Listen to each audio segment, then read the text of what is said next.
what I'm going to do is I'm going to place this apple juice into a mason jar. We'll see. With the mother, I might need a larger jar, which I have. I have a clean jar here, and might be a little too big, but I'm not going to let that worry me.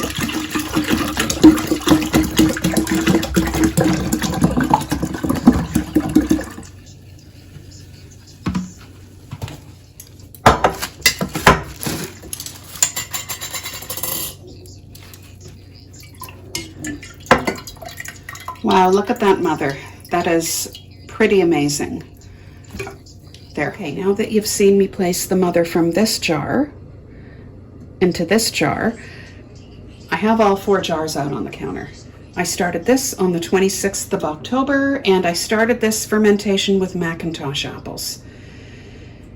It's got a bit of bite, but I'm still tasting sweetness. And clearly, this is going to take a few months to ferment properly into proper vinegar. Then we have this one from November 19th.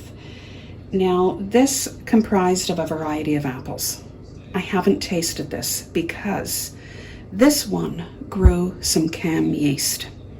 Okay, and what I did is I just added more sugar and it seemed to disappear. So I'm just going to leave it. I'm not opening it. So then here's this one from December 1st. I started with apple juice and a mother that this one grew. Okay, that is the mother that I just dumped into here. The flavor of this is very acidic right now. It's more acidic than this one. I wish you a happy new year.